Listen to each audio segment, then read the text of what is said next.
Assalamu alaikum, my dear students. This is Sir Saad, your mathematics teacher. Students, class 9 mathematics में chapter number 1 continue है हमारा और chapter number 1 exercise number 1.2 continue है और इसका question number 1 previous video lecture में हमने complete पढ़ लिया था, समझ लिया था। ठीक है, आई होप कि आप लोगों ने उसकी प्रैक्टिस भी कर ली होगी। और अब हम आज क्वेश्चन नंबर 2 से स्टार्ट लेने जा रहे हैं स्टूडेंट्स। क्वेश्चन नंबर 2 में कुछ थोड़ा सा क्राइटेरिया अलग है। क्वेश्चन नंबर 1 का क्राइटेरिया ये था कि हमने क्वेश्चंस की प्रॉपर्टीज़ को आइडेंटिफाई किया था, मतलब एक एक्सप्रेशन लिखी होती थी और हम सिर्फ ये जज करते थे कि उस पर रियल नंबर की कौन सी प्रॉपर्टी एग्जिस्ट होती है, रियल नंबर की कौन सी प्रॉपर्टी लगाई जा सकती है। आज का क्वेश्चन थोड़ा सा मुख्तलिफ है। आज के क्वेश्चन में सिर्फ ये नहीं बताना कि प्रॉपर्टी कौन सी लग सकती है या कौन सी नहीं लग सकती।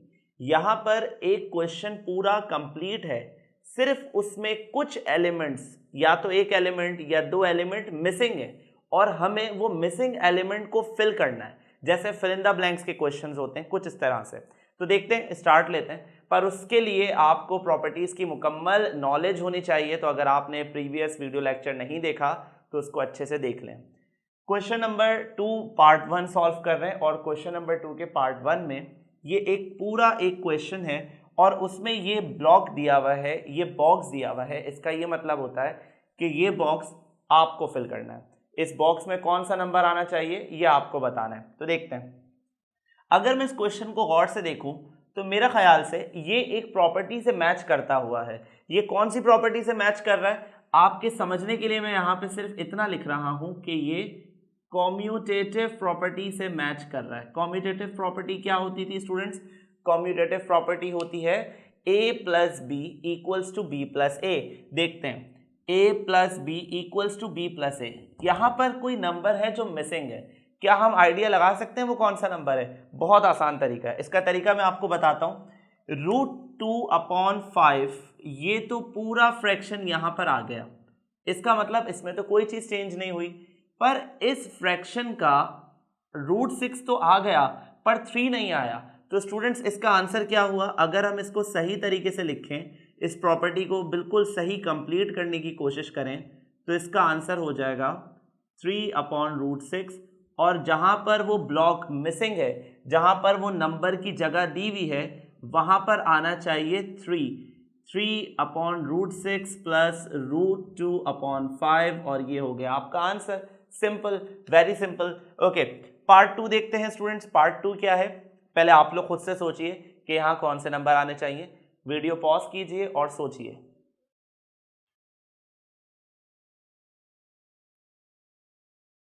ओके, तो आई होप कि आपने आंसर गैस कर लिया होगा, मगर अगर आपने आंसर गैस नहीं किया या आप कंफर्मेशन चाह रहे हैं तो मैं इसका सॉल्यूशन आपको बताता हूँ। इसका सॉल्यूशन क्या है?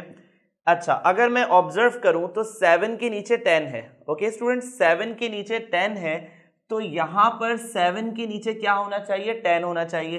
तो राइट साइड पर पहले मैंने इसको कंप्लीट फिल कर दिया। ओके स्टूडेंट्स, अच्छा अब देखते हैं, 16 के नीचे 33 है स्टूडेंट्स, तो 16 के नीचे यहाँ पे क्या आ जाना चाहिए? 33 आ जाना चाहिए। इसको भी फिल कर दिया बिल्कुल सही तरीके से। 10 के ऊपर क्या है? 7 है स्टूडेंट्स। 10 के ऊपर क्या है? 7 है।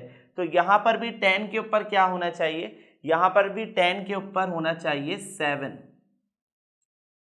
ओके, सो ये हमारी जो प्रॉपर्टी है यहाँ पर आकर फुलफिल हो गई। अच्छा, यहाँ पर क्या करेंगे स्टूडेंट्स? यहाँ पर इसको इस तरह से लिखेंगे कि 7/10 प्लस 70/10 प्लस 16/33।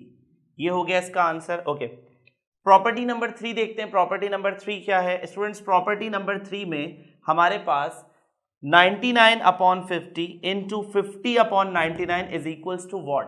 अगर आप प्रॉपर्टीज को रिकॉल करें तो मैंने आपको एक प्रॉपर्टी सिखाई थी मल्टीप्लिकेटिव इनवर्स की। मल्टीप्लिकेटिव इनवर्स क्या होता है स्टूडेंट्स? इसका आसान सा तरीका क्या बताया था मैंने आपको ये बताया था, जो क्वेश्चन होता है आप आंसर में उसी का रेसिप्रोकल इस्तेमाल करते हो। जैसे कि अगर क्वेश्चन में है 2/5, सपोज क्वेश्चन में 2/5 है, तो उसका रेसिप्रोकल क्या होगा? उसका रेसिप्रोकल होगा 5/2। 2/5 रेसिप्रोकल क्या होगा? 5/2। अगर मैं अपने इस क्वेश्चन को देखूं तो यहाँ पर 99/50 है, तो उसका रेसिप्रोकल क्या यूज किया गया है, 50/99। तो स्टूडेंट्स यहाँ पर कौन सा नंबर आना चाहिए, बड़ी सिंपल सी लॉजिक है, 99 से 99 कैंसिल आउट हो जाएगा, 50 से 50 कैंसिल आउट हो जाएगा, तो राइट साइड पर जो आंसर बचेगा वो 1 आएगा। तो इसका आंसर क्या हुआ, इसका आंसर हम लोग कुछ इस तरह से लिखेंगे कि 99/50 इंटू 50/99 इज इक्वल्स टू 1। तो वो जो एम्प्टी ब्लॉक था, वो जो एम्प्टी बॉक्स था, उसकी जगह क्या आना चाहिए स्टूडेंट्स, उसकी जगह 1 आना चाहिए। ओके अच्छा सॉरी, यहाँ पर एक छोटी सी मिस्टेक है, यहाँ पर प्लस भी आएगा, सॉरी। ओके सो अब क्या होगा स्टूडेंट्स, अब कौन सी प्रॉपर्टीज हैं, क्वेश्चन नंबर 4 अगर देखा जाए तो क्वेश्चन नंबर 4 बिल्कुल सेम टू सेम है। देखिएगा क्वेश्चन नंबर 3 और क्वेश्चन नंबर 4 बिल्कुल सेम टू सेम है, बस एक छोटा सा डिफरेंस है, यहाँ दोनों फ्रैक्शंस ब्रैकेट के बगैर हैं और यहाँ दोनों फ्रैक्शंस ब्रैकेट के साथ है, पर इससे तो कोई बहुत बड़ा फर्क नहीं आता। 59 से 59 कैंसिल, 95 से 95 कैंसिल, तो आपके पास आंसर क्या आया, आपके पास आंसर आ गया 1। आंसर किस तरह से लिखेंगे, इसका आंसर हम लोग इस तरह से लिखेंगे कि 59/95 इंटू 95/59 इज इक्वल्स टू 1। ठीक है, कौन सी प्रॉपर्टी है, मल्टीप्लिकेटिव इनवर्स की प्रॉपर्टी है। ओके पार्ट 5 में क्या हो रहा है स्टूडेंट्स, -21 प्लस सम नंबर, और वो किसके बराबर आ रहा है, 0 के बराबर आ रहा है। ऐसी कौन सी प्रॉपर्टी थी जिसमें आउटकम 0 आता था, सोचिए, हम प्रॉपर्टीज पढ़ चुके हैं, और एक प्रॉपर्टी ऐसी भी थी जिसमें जो आंसर है हमारा वो 0 आता था। मैंने आपसे क्वेश्चन भी पूछा था, वो पढ़ाते वक्त मैंने आपसे पूछा था कि 4 में कौन सा नंबर ऐड किया जाए कि आंसर 0 आ जाए, 4 में कौन सा नंबर ऐड किया जाए कि आंसर 0 आ जाए, तो उसका राइट आंसर था -4, बिकॉज +4 -4 कैंसिल ईच अदर, और आपके पास जो रिजल्ट आता है वो 0 आता है। इस प्रॉपर्टी का नाम क्या था, इस प्रॉपर्टी का नाम था एडिटिव इनवर्स।